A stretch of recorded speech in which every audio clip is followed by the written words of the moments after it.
This is Dabu 7, and as you can see here, they have now torched the police car. It is on fire, and at this point, everybody just took off running, and the helicopter locked in on this car, zoomed in, and this is where it sits. Not good. As of right now, protesters on another feed you cannot see right now are running, probably 2-3 dozen. Now this was moments ago as they all get down on their knees. We've got this police car engulfed in flames right now, guys. And it looks like the madness has begun.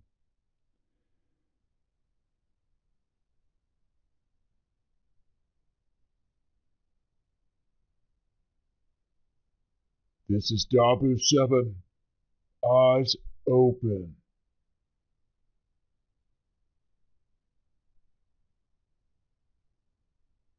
I don't say that in a light term, as it got too dangerous for me, and I had to evacuate and just start running. That's why I assume a pepper spray broke out.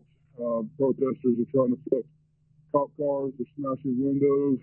As I made it back to the police station, I started walking to get out of the entire area. A crowd, the police and SWAT vehicles started advancing. And they started shooting tear gas or pepper spray, something, up toward the actual police station. The crowd that had remained at the police station and didn't flow down to where the sound of the gunshots rang out, at that point, started surging forward and all around the road. And then all I heard was just a smashing glass. So I looked, and it was businesses. Fallout from Ferguson felt on our streets tonight, from the Inner Harbor to City Hall to 83 over to President Street and MLK. Yeah, hundreds of you on the streets are telling us exactly what they thought of last night's grand jury decision not to indict a white policeman for killing a black teenager. ABC 2 News' Catherine Hawley live in the middle of it all tonight.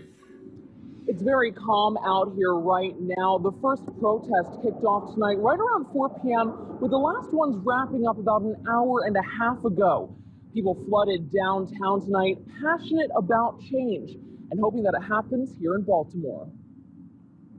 Barricades up and officers in place. Baltimore police had extra bodies across the city ready for the protest. And it's an outpouring of pain that's going on, and so it behooves us to pay attention and make sure that it goes peacefully. Please stay fired up, ready to go. Hundreds of people turned out to hit the streets. Resistance is justified. Marching in a mass, stopping traffic, and sharing their message. When do we want justice? When do we want it now? They held signs and moved in peaceful protest, showing solidarity with the people in Ferguson.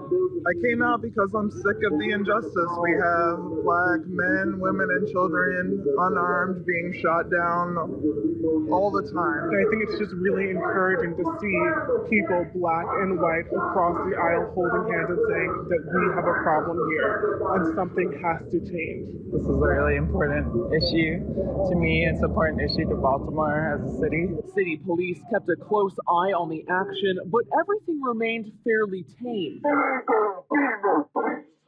Other groups gathered around the city, this one demonstrating at City Hall before marching, some sitting on the street outside police headquarters. Multiple times the protesters spread out and blocked traffic on the JFX, forcing drivers to sit and wait. I think it's appropriate. I think although I'm inconvenienced,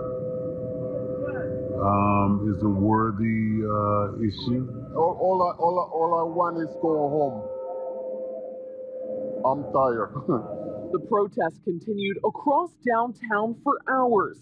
Folks say they think the movement was successful. I think we got their attention. We not finished. We definitely not finished, but we got their attention. We have to keep going. We have to keep moving forward. We have to keep making our voices heard.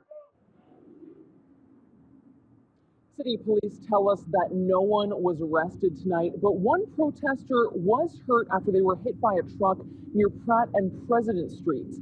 We are told that that person was not seriously injured.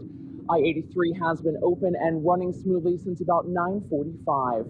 That's the latest out here. Live at police headquarters, Catherine Hawley, ABC 2 News. All right, today students at Morgan State University expressed their solidarity with protesters in Ferguson. Chanting "No justice, no peace," students marched down to the Baltimore Police Department's Northeast District for a demonstration and to deliver a list of demands to stop and respond to police brutality in the city, including transparency during discipline and finishing reviews and investigations in a more timely manner. Morning. I cried last night, and just like I've cried every other night. Just 2 years ago, we were out here doing the same thing with Trayvon Martin, and then Jordan Davis, and then Mike Brown, and rallies. It's just like, we wear black to signify the pain that I feel. Many of the Morgan students actually joined protesters tonight at City Hall. But they are throwing things at it, and at this point they have broken the windows. There goes the smashed window, and once again we're trying to overturn the car, which is what started last night's contentious, and they have succeeded in overturning that police car on this street. Obviously there's no officer in there, at least I don't think there is, but and the car will come back, which is pretty normal. These folks they seem to be pretty proud of themselves at this stage of the game. But we'll go ahead and widen out here just a little bit to show you how many are in this area. I would say 50 to 75, could be close to 100. They're now being illuminated by the police department, which I'm going to take this back out of here. And we have lighted. There's obviously a fire near the car. I don't know that it's at the car, but it does appear as though that is what people are trying to do, is illuminate the car and set it on fire. Not illuminate, but set the car on fire. They all seem to have moved back just a little bit now. That's in front of Ferguson City Hall, just so you have a reference point for those of you who are familiar with the area. Now we've got rocks being thrown at City Hall. At least I assume they're rocks, because I can't think of anything else that's happening. And we're going to just stay with this for a while. I'll give you a running narration as best I can, because the protesters here have actually turned quite violent once again.